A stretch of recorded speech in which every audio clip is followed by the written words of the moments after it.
learning a lot from so many of the leaders in the network, several things become clear. One is that the sector is due for even more change than we have been through, and exciting change. Change that will propel us forward in a very positive sense. New sciences, new innovations, new collaborations, new strategies.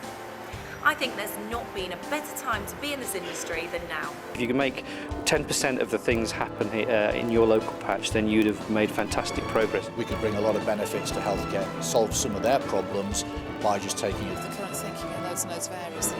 It's a fantastic opportunity for the NHS to pick up on all the good ideas that are now coming into play through the... We'll have great ideas, we'll read about great ideas. The time to capture and communicate an idea is now. And so all those things are really useful. It allows you to also make contacts with individuals who perhaps you wouldn't ordinarily bump into. They may have an angle on.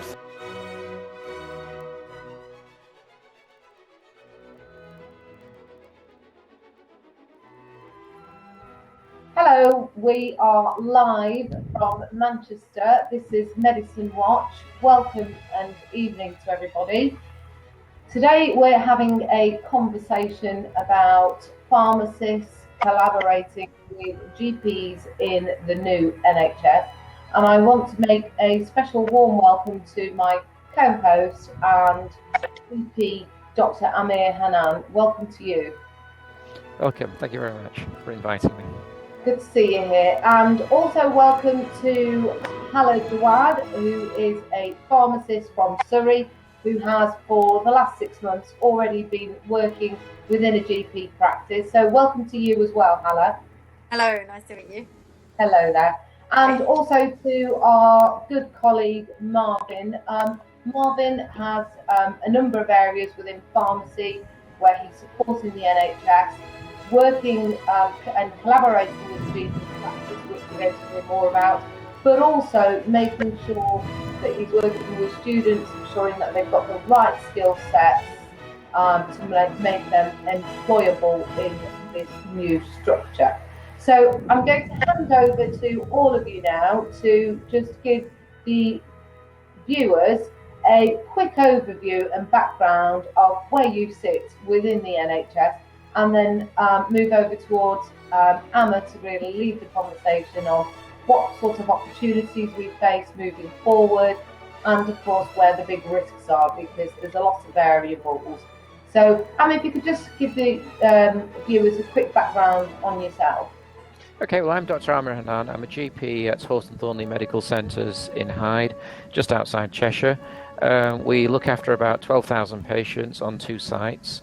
We have currently 7 GPs, 6 whole-time equivalents, and 4 nurses. And we're about to employ our first pharmacist in the next 3 weeks' time.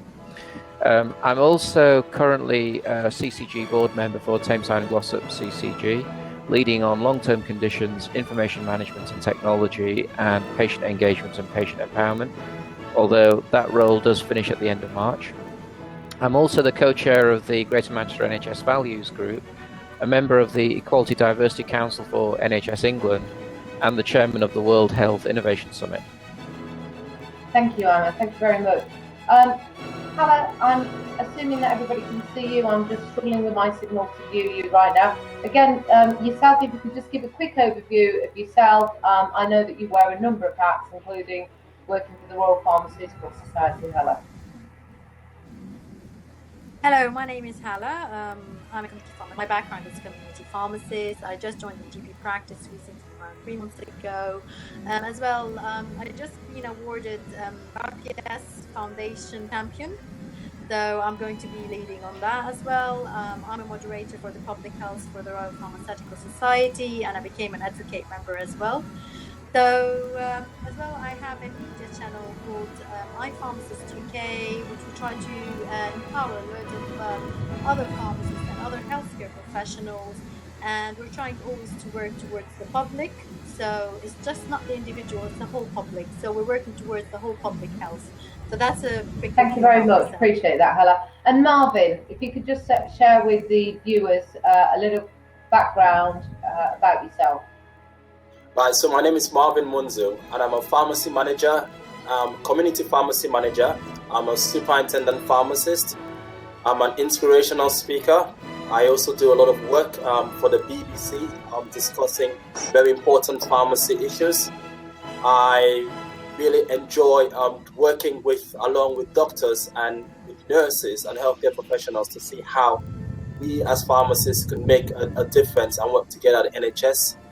And my main interest really is making sure and looking at how I can develop our current pharmacy students, how we can empower them with the right skill through delivering very empowering workshops and showing them the skills that they need to have in order to be successful pharmacists in practice. So these are things I do regularly, train the staff. My pharmacy is very busy. We do about 18,000 items a month, and we have altogether the surgery has about 11,000 patients. So it's quite busy, and we do a lot of significant patient interventions. So I'm quite excited to be here today. Thank you. And thank you for joining us. We're excited to have you.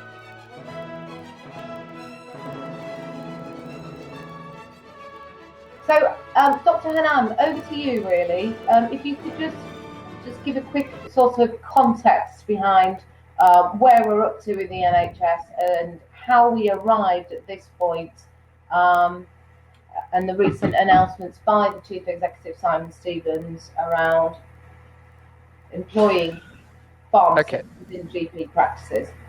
We've got big challenges in the NHS at the moment. In particular, we need to somehow try and find £30 billion worth of efficiency savings in order to be able to keep going what we're trying to deliver within the NHS itself. Simon Stevens has already indicated that £22 billion worth of savings need to be found from within the NHS budget itself. And in a context of an aging population, more and more people living longer, costs are rising continuously. It's a very, very challenging environment to work in. And there's been a recent announcement from Simon Stevens to say that money will be made available to pay for, in the main, pharmacists who could work in a GP setting. And I think this is a very opportune time for us to come together, and I'd like to thank Nusrat and Medicine Watch to be able to discuss some of the issues around this and what it might mean for us. Okay. So, all right. So, what I think the two ways I look at this. The first thing I look at is what do GPs expect from pharmacists? What do you need for pharmacists to fill this role? So, there's a big question mark, number one, on pharmacists knowing what GPs need to fill this role for them. The second part, what I think we need, again, generally as healthcare assistants, is we need to first have that clinical knowledge. So for every pharmacist needs to make sure through the experience to training, we have the right up-to-date clinical knowledge, which is very good right now. So that's an area that GPs don't have to worry about because we've been trained as clinical experts and the medicine experts. So that we have that side of knowledge. What we need to train pharmacists now for is how do you now work collaboratively with doctors? How do you spend time, rather than just be a pharmacist, you need to find out what this surgery needs. You need to find out what are the challenges in this area. You need to be able to build a rapport with everyone in the team and see how we can all work together. So we're going to need the clinical knowledge. And the second part is we're going to need to develop the leadership and interpersonal skills that we need to get into this role. Again, we'll also need the doctors to work together with us because the doctors will also have a significant part to make patients start trusting pharmacists. So for instance, if I met a patient for the first time, if a patient trusted you, Dr. Ami, and you spoke to them and you told them, a pharmacist will come and see them. But this is a pharmacist that you trust. This is a pharmacist that you understand that there were challenges to meet somebody new. But this is someone that you trust. This is someone that is good, that is well-trained, that has the skills. And then that will probably make them more receptive to the pharmacist. And if that pharmacist is well-trained and well-skilled and they have the opportunity, then they can start developing that relationship with the patient. And again, we try to make patients understand that doctors are not becoming pharmacists. Pharmacists are not becoming doctors. They're not taking the role of a doctor. So you could always still see your doctor, but there are some times when you will not be able to see your doctor, where you will have to see this pharmacist. But pharmacists also understand the limits. We know how we're working within the whole system. within the whole partnership with GPs. We know the limits, we know what we have to do, we are well trained to do this, and that's the sort of relationship between the doctor, the pharmacist, and the patient that has to go along for this to work successfully. There seems to be two situations, though, isn't there? There's one where you've got a GP practice that has been trying to recruit GPs because they need their full number, and they've not been able to. And increasingly what we're finding is that practices are then choosing to employ pharmacists to come in and work, in effect replacing that GP with a pharmacist instead. Or you've got the situation where we've described in our practice, where actually we're fully doctored and fully nursed, but we feel that a pharmacist could add extra value by joining the team. We're going to learn about what role does a pharmacist have in supporting the patients and the practice in delivering care. Clearly, those are two very, very different situations. Do you have any thoughts about how we can ensure that safety is enhanced in those two situations?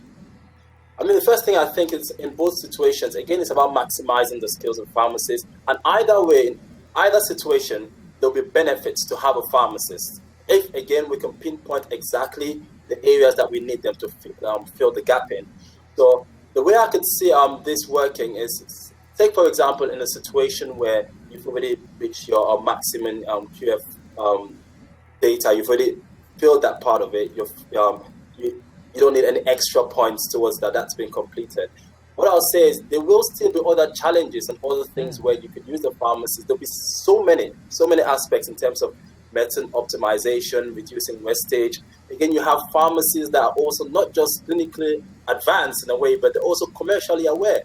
So we're looking at other things like managing the budgets even in the surgery and different areas that you need some sort of expertise in.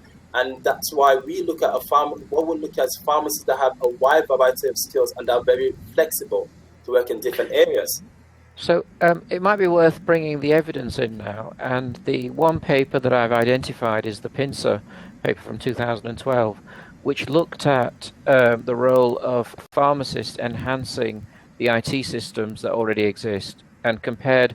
They had 72 practices, 36 of which had a pharmacist going in and supporting the care that's delivered alongside the IT systems, with a comparative group that didn't have a pharmacist. And they were particularly interested in looking at if a pharmacist could identify errors and try and prevent errors from occurring. And clearly, if we can reduce errors, then that could have a huge impact on improving the safety. And just very briefly, in terms of the findings, at 6 months, those practices that had a pharmacist in them were less likely to have been prescribed a non-selective non-steroidal without a proton pump inhibitor in a patient who's had peptic ulcer disease in the past. They were less likely to have been prescribed a beta blocker if a patient had asthma. They were less likely to have been prescribed an ACE inhibitor in those aged 75 or over, or a diuretic without their measurement of U's and E's, which is looking at the electrolytes in their bloodstream in the last 15 months. They were less likely to have made prescribing errors or monitoring errors, and they were less likely to have been prescribed warfarin without an INR in the previous 3 months. They were also less likely to have been prescribed amiodarone without a thyroid function test being done in the last 6 months. I think those are very significant findings. And the fact that it's been done across 72 practices, and that's what the findings that they had, and that was at 6 months.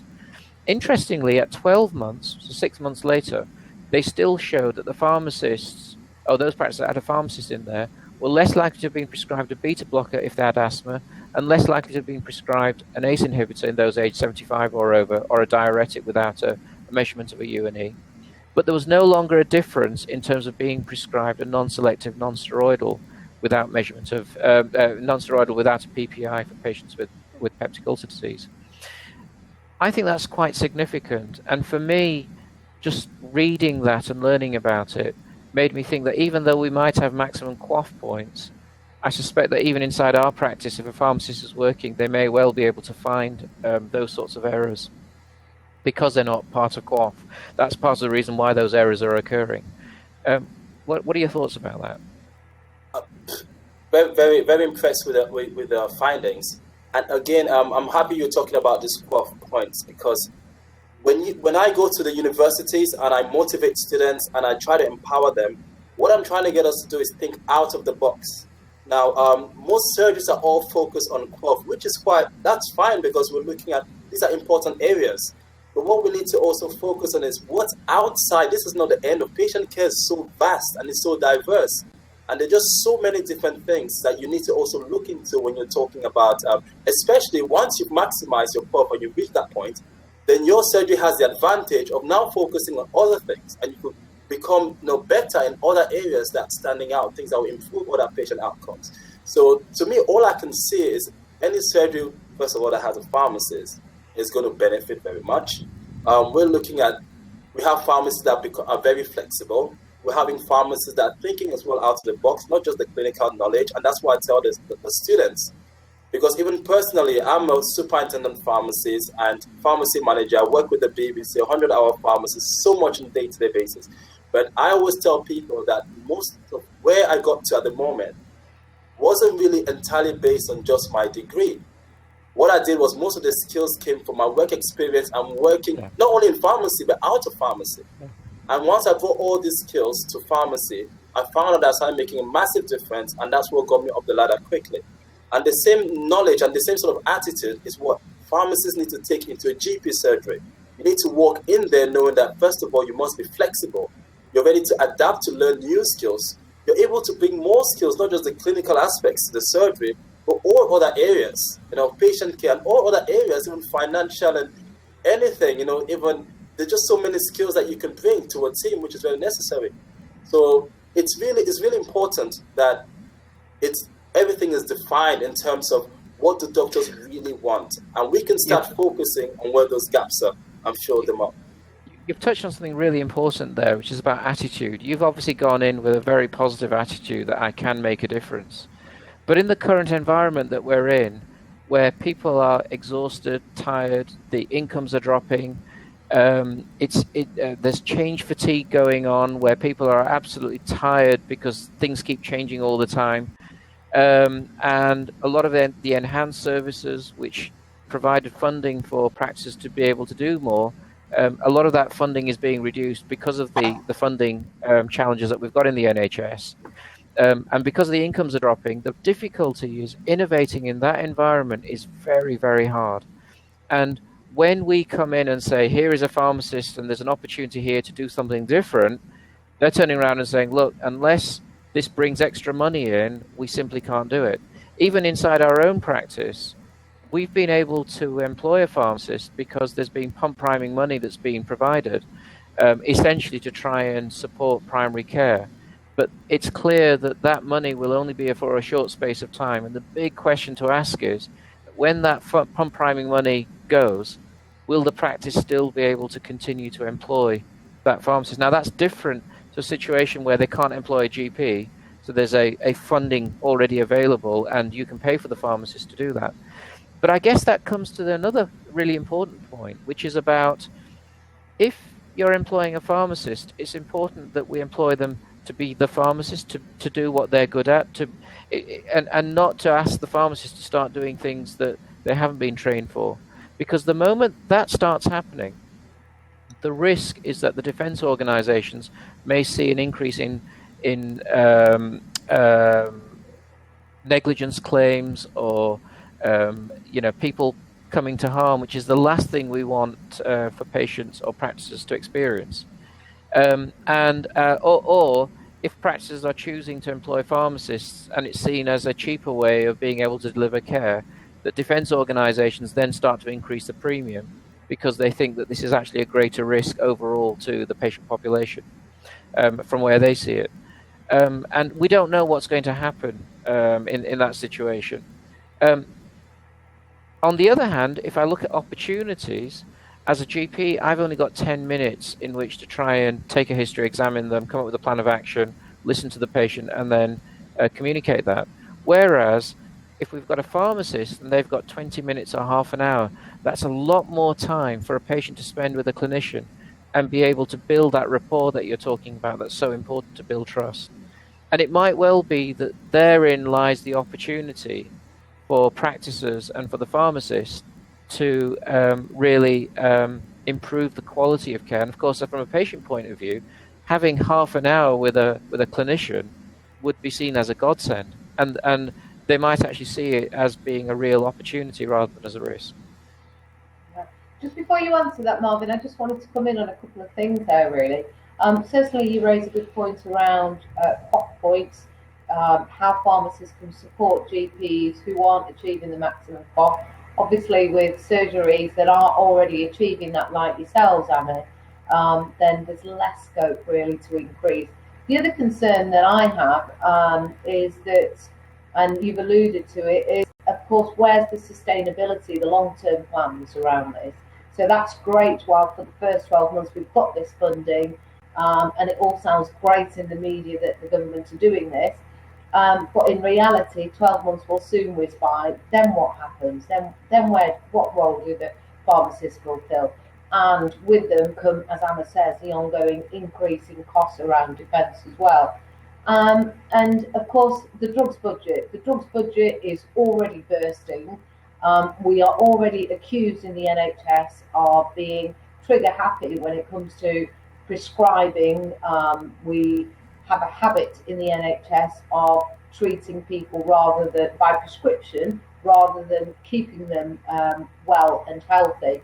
So I guess a concern for me as a patient is, does this mean that in fact the drugs budget is going to increase and the number of prescriptions, rather than decrease through things such as use reviews, will actually increase? So I'm just interested in your views on that. And just one other thing, from a patient point of view, at the moment you're having to see the doctor and the practice nurse. Are you now also going to have to see a pharmacist as well? In which case there's more appointments for you. And I know most patients are already complaining that they seem to spend all their time in a GP surgery. So this, from a patient experience point of view, does it mean that you're now spending even more time in a GP surgery? Yeah, again, as I said, sorry, I was just coughing there. Pharmacist. Yes, well, very, very important point. You've raised a lot of things, and to be honest, in every situation we're looking at the moment, we know that there are certain concerns and there are certain things, and these are one of the reasons why when I speak to some of my colleagues, I've got a few colleagues of pharmacists that don't want to go into the GP practice as practice pharmacists. And one of the questions when I ask them, why don't you want to do this? Because this seems to be a good opportunity. They mention they don't want to do this because there are certain challenges and there are certain things that are not defined clearly. And so we can't predict what's going to happen. So I look at it two ways. I think there are challenging questions that need to be dealt with. There are certain things that are controlled by the government and the financial situation in the country which we cannot predict, and whatever decisions our politicians are going to make. And so there are those key questions about certain things that we cannot obviously deal with. But all we can do now is there's no other option than being positive. Because having those questions, although they might be genuine, they wouldn't move us forward. So I think every pharmacist has to make that decision on, if this is what we have for now, let's see how we can maximize what we have. So we may not know how many years we're going to have this funding for a pharmacist. It might be 1 year or 2 years or just even 3 months. But let's say for the 1 year that we have this funding, all we can do is give our best and do everything right, because if we can give the best and produce effective results, hopefully that could encourage the funding to be extended, or that could encourage, when you see vital results, that could at least have something to show that this funding is working. Yeah. So the way I look at it is what we have now, if we could maximize it and do our best. Again, there's a lot of unpredictability. There's a lot of negativity, even amongst pharmacists. Even when I was at university, it was a lot better. Right now, I have pharmacists coming to me and to students asking them, why did you choose pharmacy? Why don't you study dentistry? So, and you have also pharmacists not even knowing what direction they want to take, because everything seems to be negative, and we have the funding cuts. And yes, there is a negative atmosphere. And so what I try to do is obviously try to be positive, because during this time, that's also when we need to be very positive. If we need to provide our service, we need to look at the other things that are working and just use what we have around us. So, but the best in my approach to things is If we just focus on the things that we can control, the things that are within sort of our control, and then those that are not within our control, there's really nothing we can do about it.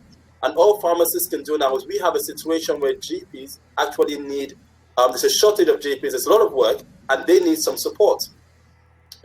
We have a situation where there used to be less pharmacists with more jobs, but now we have more pharmacists.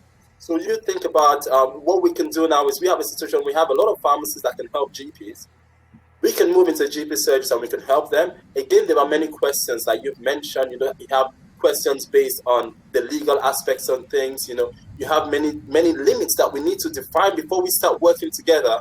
We need to look at all these things. I was dealing with a doctor the other day in my surgery, and he was talking about the summary care records. I don't know if you're familiar with it, Dr. Ahmed, but it's obviously giving us access to patient records. And although it's exciting because we can use this information, especially when it comes to urgent care out of hours, there were also questions around the legalities of things and who is responsible and the access. So, sorry. So we're looking at things in two ways now. So I said, it is true that we need to also sit down, and there's a lot of work that needs to be done. It's not just straightforward, and that's why I say we get excited about working with a GP surgeon. I'm excited about working with doctors. But at the same time, I don't deny the fact that with all this excitement, there are also questions, very valid questions that we need to put in place and things that we need to put in place to make sure that it works effectively. I'm really pleased that you've brought up the summary care record and sharing of information and getting the consent right, because I've been championing patient access to the GP record, and that's the full GP record. And in our practice now, 46% of all our patients now have access to the full GP record. So my patients, and tonight, it's 7:49 on Sunday, Easter Sunday, those patients, we've got over 5,500 of them now, could walk into any any pharmacy. They could put their passwords into their smartphone or onto their tablet or, in fact, the website, and they could share that GP record fully with the pharmacist now. And I think that's a fantastic opportunity, again, to look at how we can improve health literacy of the patients. Because, again, back to that empowerment thing, it's no good if it's just doctors and pharmacists talking to each other. We need to involve the patient, and one of the best ways of doing that is enabling the patients to access the records so they can share the information. I completely agree with you about the attitude and about the positive nature of approaching this. And so, to my mind, as we sort of come to the end of this blab, is to say that actually there is some funding available. As I've described in my own experience, we've got some pump priming money. We've decided as a practice to invest in pharmacists to actually look at what they can do to try and enhance the delivery of the service. Our plan is going to be for the pharmacists to come and meet with the practice. In fact, they've already met with us, but also with our patient participation group. Because I think if we can co-produce something and say, here is a resource, what's the best way of using it? What do we want that pharmacist to do? Do we want the pharmacist to be going out and doing home visits in care homes, or those who are bedbound or staying and find it difficult to come to the GP surgery? Do we want them to be coming into the GP surgery so they're doing their own clinics alongside us? Or, as Hala was describing earlier, do we want that practice pharmacist to then go and actually liaise with the community pharmacists to improve the communications that we've got? And actually the answer is probably going to be a mixture of all three of them. We're going to start to try and work out how we do that. But the important thing is that we do it with the practice and the patient participation group together, and we co-produce it, rather than expecting this pharmacist to suddenly turn up and then do something and try and justify their existence, if you like. And then what I'm hoping is that through that 1 year or 2 years of pump priming money, we identify where the strengths are, we identify the areas where they are safe in, we try and ensure that it's within a regulated environment so that people like yourself can keep an eye on them to make sure that they are doing things that are within their remit and what they're trained to do. And if they need enhancements, then what enhanced training and education do they need to be able to go beyond where they already are? Because there may well be opportunities like that for them, perhaps to learn more about diabetes or asthma or depression or whatever else it might be. Or, to my mind, it's actually frailty. It's this new group of people who are multiple comorbidities that everyone is struggling with, and patients who perhaps are on 10 or 15 drugs. And the pharmacist might have that unique expertise to say, actually, we know that they're not likely to be taking all of those tablets, so maybe we need to review how things are. And again, if the pharmacist has got half an hour to discuss with the patient, or can actually go out to them and look in their drug cabinet to see what medications they're actually taking as opposed to what they should be taking, so that we can improve the care. And maybe through that, we identify medications that they're not taking that we can stop, maybe help patients to understand why those inhalers are important, improve their understanding of how to take those inhalers to prevent admissions into hospital, and if we can measure that in some way so that at the end of the year show that they've been able to save the health and social economy more money than the cost of putting them in, then there's a sustainable model of care. Fantastic. You just summarized everything I've been trying to say, yeah. Yeah, and just coming back to the summary care records again, I'm also pleased that you've brought that up. I know that Amir's been pioneering access for patients to their health records, but what, is it over 15 years now, Amir? I'm still unable to access my record. Maybe if we can employ a pharmacist in your practice, Nusrat, and the pharmacist in that half an hour could actually do a consent process and sign you up for access to your records. And that's exactly the conversation that we're having with our new pharmacist that's coming. Well, last week there was progress in our GP practice, and they gave me 2 forms to fill out, and needless to paper forms, which I can't send them by email, by the way. So needless to say, they sat on my desk amongst a pile of papers, waiting for me to sign them and then physically have to drop them off. Access to records, absolutely important. Of course, pharmacists are going to need that. I cannot tell you the amount of times I've been sat in front of my rheumatologist or my vascular surgeon, and they don't have either they don't have access to my full records, so therefore I arrive there and we're having half a conversation, or they've actually got 2 records running, so then there's conflicting information and notes about where my health is up to, and I'm sure I'm not unique here in Manchester. As far as a pharmacist and being able to utilise their services as a patient perspective with comorbidity of multiple long-term conditions, my pharmacists in our community have been brilliant. The knowledge that is forthcoming from them is very wide-ranging, to some degrees, even more than my locum GP, who I saw at the time. Always accessible, always happy to go the extra mile, offering additional services, whether that's on a very basic level, looking at injections and various treatment that I might need before going away on vacation, or whether that's something more advanced and sensitive, and they've definitely shown a very compassionate approach towards me as a patient. And always, every time I go in, they offer whether I want to sign up to have them delivered in my home if I'm housebound. So for me, it's a definite win for pharmacists to be part of the bigger conversation of interdependent health professionals working together. The question marks for me are, is it all going to be hot air? Of course, as always, there's going to be pockets of good practice. It sounds like, Marvin, you're doing some great things, Hala's doing some great things, but is it going to remain patchy across the country? That would be my concern. And my question that's still in the back of my mind, or the front of my mind rather, which hasn't been answered is, does this mean that the NHS is now going to be increasing the amount of prescriptions for patients, and in turn, does that mean that the budget, the drugs budget, will increase as well? What's your views, Marvin? I didn't get the last part. Does it mean that prescriptions... Does it mean that the drugs budget is going to increase? So I don't know what the latest figure is. It 89 billion, however many ridiculous pounds we're investing in medicines. And yes, I'm guilty. I've got a drawer full of unused medicines at home. Does this mean we're just going to have more of the same? It's a tough one for me to answer. These are the decisions that obviously are up to me to answer out to me. Well, maybe I can answer as from the long-term conditions lead. There's 2 issues here.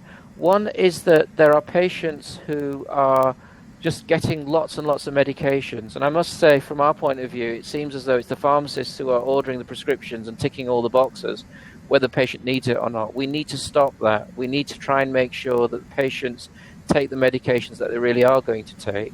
But on the other hand, from a long-term conditions point of view, if you look at the latest guidance for, say, diabetes care, as a country, we are not spending as much money on anti-diabetic drugs, but we're spending huge amounts of money on the complications of diabetes.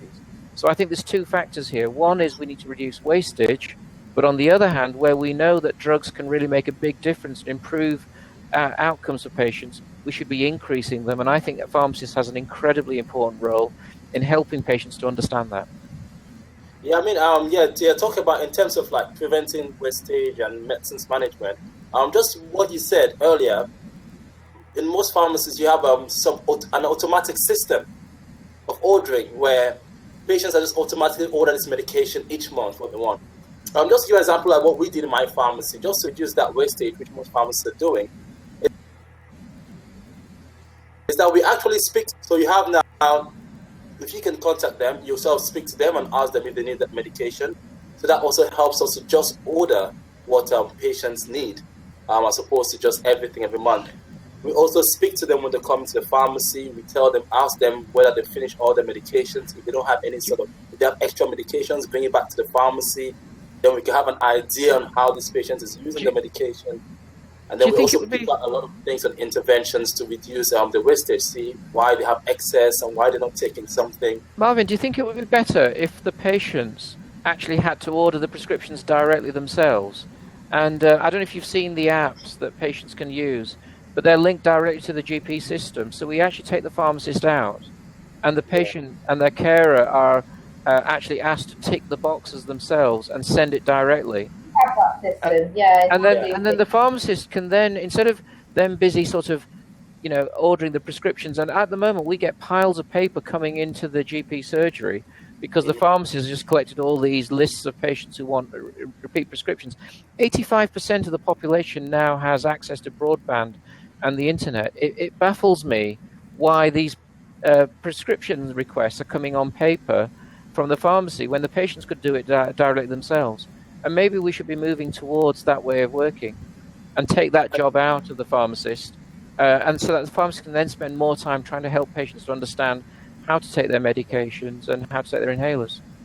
To be honest, this is probably one of the biggest challenges. In my pharmacy, say it's so busy. We have over 18,000 items a month, and most of the workload. How many items, sorry? 18,000. So that's 18. Yeah, so we do about 800 items a day. Right? One of the biggest challenges I have as a pharmacist, and the phones are constantly ringing, and about 80% of these phone calls are patients calling to request the medications. Now, what we have is we sort of offer 3 types of ways of ordering your medications, because what we found out from experience is that what you're talking about, Dr. Ame, if we can get all the patients to get on the computer and to do this on themselves, chronically. 85% have access to the internet. And really what we should be doing is redirecting them and saying, stop phoning up and saying, I want all my repeat meds, and order them yourselves. That would take away a huge amount of the burden. Yeah, definitely. And that's what I mean. I've had a lot of patients. So I have patients that call in, and have patients that order themselves electronically, directly to the server, through the system. We have patients that call online, call us in to order on the phone, and then we put that request for them. We have some that bring in the repeats themselves and drop them in. They've ticked up what they want. And then you have those that we call automatic and repeat dispensing. So these ones are those that we do those for them automatically. The challenge that we have is that we have so many patients that will still not use the electronic system. And even though we encourage them in the pharmacy, we advertise and we tell them it would be better for you to order your medication online, they're still still old-fashioned. And we either want to come into the pharmacy or let the pharmacy do everything for them automatically, and they don't have to worry each month. And then also what we face is when we give patients, a lot of patients, when we give them the responsibility, which they should have to ring up and order the medications, what we found out in the surgeries, many patients leaving things to the last minute. So they forgot to order medications and they call in and I need this urgent today, and I don't have my medication for today, can I have an urgent prescription? And so the patients really have to be educated to take responsibility. And if that could happen, as you're saying, that would really help us a lot, because we rather not do things automatic. But And that, It also helps us to manage our workload. And I think that might be a good place to stop, because actually it's about health literacy. It's not really about what the doctor does or what the pharmacist does. And what we've got to do is now engage with the community and improve their understanding of the services, because we just cannot continue like this, where a highly trained pharmacist is busy answering the phone, working out which 10 medications they need, when the patient can just as well do it. And we need to try and explain to patients that actually we want you to also modernize. We also want you to be working in the modern ways of working.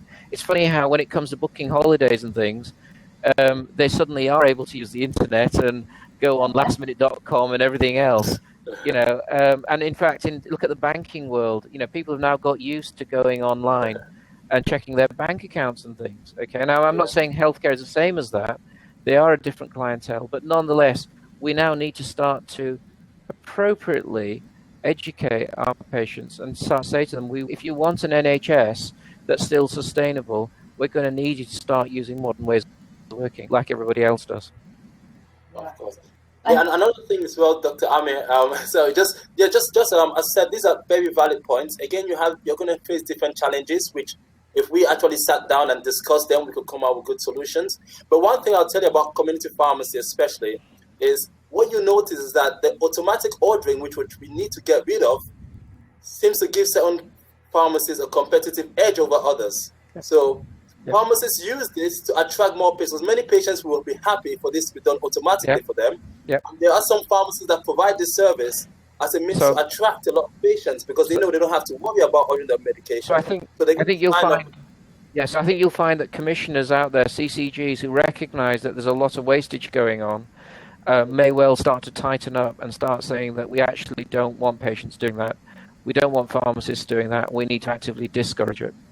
But we need to work out how we transform that and how we start to change the landscape, because we cannot continue to afford. Our CCG, I think, out of a budget of £330 million, about £70 million is in primary care, and £40 million of that is drugs. So that gives you some idea of how important the drug budget is. And to allow wastage to happen on that level simply because patients happen to like it, it's not good practice. It's not the best way of using the taxpayers' money. And I think we're finishing on a great point there, because for the April edition of the shared learning event, we'll be joined by Cumbria, but at the end of May, we'll be looking specifically at medicines optimisation and the Lord Carter Hospital Productivity Review. And I think I'd love to invite you both back to talk more about medicines waste, in particularly perhaps around our ageing population who do have comorbidity of diseases, and many of them are very frail and unable to use internet services. So I think we finished on a very good point there to follow on with. Just one thing. One thing. Dr. Ami, another way that we sort of manage this wastage is with the repeat dispensing. That most surgeons are being encouraged now to go into repeat dispensing. That's I don't know if you've heard. It's like the batch prescriptions. So the GPs do the prescriptions about 3 months or 6 months batch. But we save those in the pharmacy. So what we do, for instance, I have so many patients in the batch system. So we do them in advance, but when they come into the pharmacy, we normally ask them which items they want. We always assume that they need all the items, because if they're taking the medications effectively, they should need all of them. But if there's any medication they don't need, they tell us then and then we don't dispense it. So we're going to mark on that script, not dispense. So that's crossed off the script. And then that's obviously given to them exactly what they want. In most cases, my staff and myself always put down notes as well. So we put down notes. If the patient tells us they have an excess of medication because maybe they went to the hospital and they were given some tablets, and so they have an excess, then what we do is we put the notes down, and we put a note saying that this shouldn't be dispensed this month or in 2 months' time because the patient has an excess, and the patient is going to ring us when they actually need that medication. So the repeat dispensing system itself helps a lot in terms of reducing wastage, and that communication with the patient before medication goes out. We need to also communicate to see if they actually need the medication, and if they've got excess medication, why do they have a medication? Is there a compliance issue there? Wanting the medication? So again, with the medicine use reviews, and try to pick this up as well. So yeah, very, very fair points, and there are some good things we can do to reduce that. And at the risk of getting some family members in trouble, I was sat around having a conversation with some elderly family just a few days ago, and I can tell you the gentleman in this conversation pulled out about 3 unused tubes of specialist ointment for his leg and said, "Did anybody want one?" And the female in this conversation pulled out 3 purple inhalers and said again the same, "Did anybody have use for these unused inhalers?" When I asked the question, "Why are you not using them?" The response was quite simply, "These inhalers don't work for me. I keep telling my GPs, give me back my blue one, those are the ones that work." So that's a whole wider conversation again around productivity and around branded versus generic medicines, because I think that the government, Department of Health, right up to Dr. Keith Bridges' office, have a huge job to do to promote and raise awareness to the general public to be more responsible in terms of accepting prescriptions. I think we all do, and we need to engage with the local community, because ultimately, if they want a sustainable health and social care system, we've got to use what resources we've got. It's not just the government, it's not just the doctors and pharmacists, it's everybody.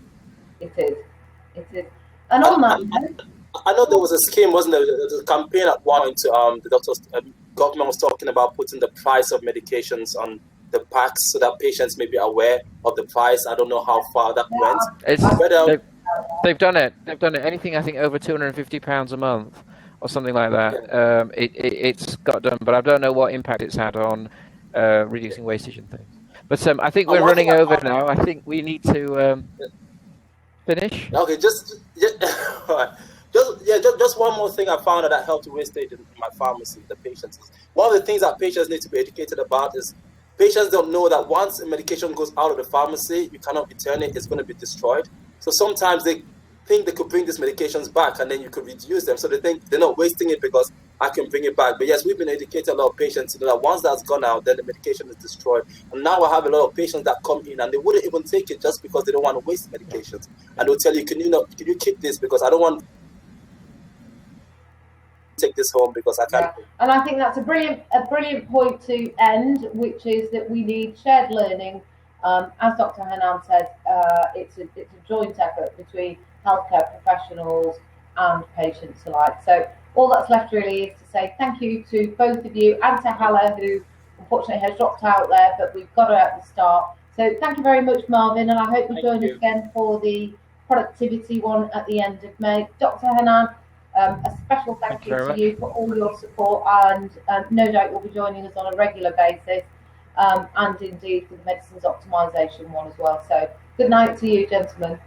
Thank you very much. Bye-bye. Thank you. Bye. I believe knowledge and understanding can save lives. But whose knowledge? It's not just my knowledge or your knowledge, but the collective knowledge that exists out there that can make a real difference and improve outcomes and save lives.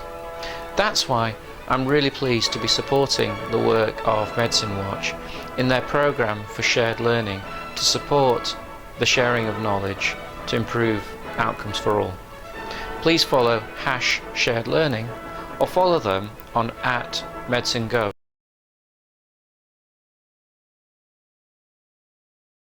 I'm happy to support Medicine Watch Shared Learning Program. Follow and share your learning by following Medicine Watch on Twitter @Medicine Gov by using #SharedLearning. Thank you.